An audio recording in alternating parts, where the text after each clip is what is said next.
Bonjour et bienvenue sur Parole éternelle. Chaque jour, nous lisons un passage de la Bible pour avancer ensemble vers un objectif simple. Lire toute la parole de Dieu en un an. Si tu veux grandir dans ta foi, connaître Dieu davantage et laisser sa parole transformer ton cœur, abonne-toi maintenant et suis ce voyage avec nous. L'objectif, te permettre de grandir dans ta foi, découvrir la profondeur des Écritures et développer une relation intime avec Jésus. Dans cette vidéo, nous allons lire 1 Corinthiens chapitre 3. Pour la foi, un passage puissant où l'apôtre Paul nous parle de maturité spirituelle, d'unité dans le corps de Christ et de la construction de notre vie sur le seul fondement, Jésus-Christ. Si tu es nouveau ici, abonne-toi, active la cloche pour ne rien manquer et n'oublie pas de liker cette vidéo pour la soutenir. 1 Corinthiens 3, pour moi, frère, ce n'est pas comme à des hommes spirituels que j'ai pu vous parler, mais comme à des hommes charnels, comme à des enfants en Christ. Je vous ai donné du lait, non de la nourriture solide, car vous ne pouviez pas la supporter, et vous ne le pouvez pas même à présent, parce que vous êtes encore charnels.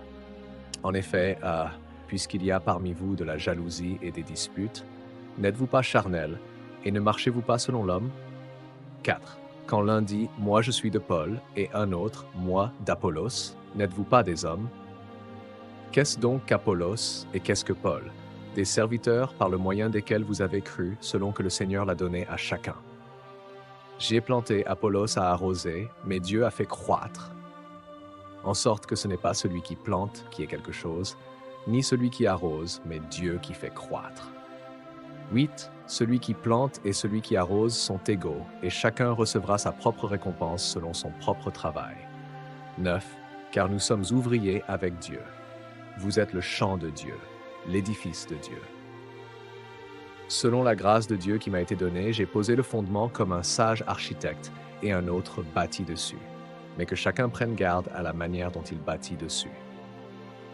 11. Car personne ne peut poser un autre fondement que celui qui a été posé, savoir Jésus-Christ. Or, si quelqu'un bâtit sur ce fondement avec de l'or, de l'argent, des pierres précieuses, du bois, du foin, du chaume, l'œuvre de chacun sera manifestée, car le jour la fera connaître, parce qu'elle se révélera dans le feu, et le feu éprouvera ce qu'est l'œuvre de chacun. 14. Si l'œuvre bâtie par quelqu'un sur le fondement subsiste, il recevra une récompense. 15. Si l'œuvre de quelqu'un est consumée, il perdra sa récompense. Pour lui, il sera sauvé, mais comme au travers du feu. 7. Ne savez-vous pas que vous êtes le temple de Dieu et que l'Esprit de Dieu habite en vous? Si quelqu'un détruit le temple de Dieu, Dieu le détruira, car le temple de Dieu est saint, et c'est ce que vous êtes. 18. Que nul ne s'abuse lui-même. Si quelqu'un parmi vous pense être sage selon ce siècle, qu'il devienne fou afin de devenir sage. 19. Car la sagesse de ce monde est une folie devant Dieu. Aussi est-il écrit, il prend les sages dans leur ruse. Et encore, le Seigneur connaît les pensées des sages, il sait qu'elles sont vaines. 21. Que personne donc ne mette sa gloire dans des hommes, car tout est à vous, soit Paul, soit Apollos, soit Céphas, soit le monde, soit la vie, soit la mort, soit les choses présentes, soit les choses à venir. 23. Tout est à vous, et vous êtes à Christ, et Christ est à Dieu. Dans ce passage, Paul adresse une église qui est encore immature spirituellement. Il constate des divisions, des disputes, des jalousies, et leur dit qu'ils ne sont pas encore capables de recevoir une nourriture spirituelle solide. Il nous rappelle que nous ne devons pas nous attacher à des hommes, mais à Christ. Paul et Apollos ne sont que des instruments, c'est Dieu qui fait croître. Le message principal ici, personne ne peut poser un autre fondement que celui qui a été posé, Jésus-Christ. Ce verset nous rappelle que Jésus-Christ est le seul et unique fondement solide de notre vie spirituelle. Peu importe nos efforts pour bâtir ou grandir, tout ce que nous faisons doit être centré sur Christ. Si notre vie est construite sur lui, elle résistera aux épreuves et aux défis. Tout ce qui est fait sans lui sera consumé comme du bois ou du foin. Comment intégrer ce verset dans notre vie? 1. Construire sur le bon fondement. Assurons-nous que toutes nos actions, nos pensées et nos choix sont basés sur Jésus. 2. Vivre dans l'unité. L'Église n'est pas une compétition. Il n'y a pas de place pour la division. Nous sommes tous appelés à œuvrer ensemble pour la gloire de Dieu. 3. Se rappeler que nous sommes le temple de Dieu. Notre vie, notre corps, notre cœur, tout appartient à Dieu. Vivre chaque jour en honorant Dieu dans ce que nous faisons, dans notre manière de vivre.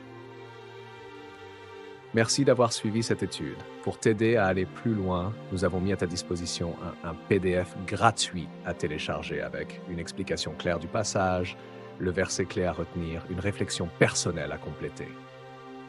Tu peux aussi découvrir notre e-book d'études bibliques, un outil spirituel conçu pour t'accompagner dans un voyage transformateur avec Dieu.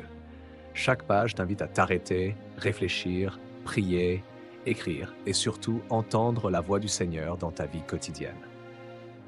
Cet e-book suit un plan de lecture de 365 jours, mais tu peux avancer à ton rythme. L'important, ce n'est pas de cocher des cases, c'est de rencontrer Dieu chaque jour. Si tu débutes dans la foi, nous te conseillons aussi la Youth Bible, version française, claire et accessible. Le lien est en description. Pense à t'abonner, liker la vidéo, partager à un ami. On se retrouve demain pour la suite du parcours dans la Bible en 365 jours. Que Dieu te bénisse et te fortifie.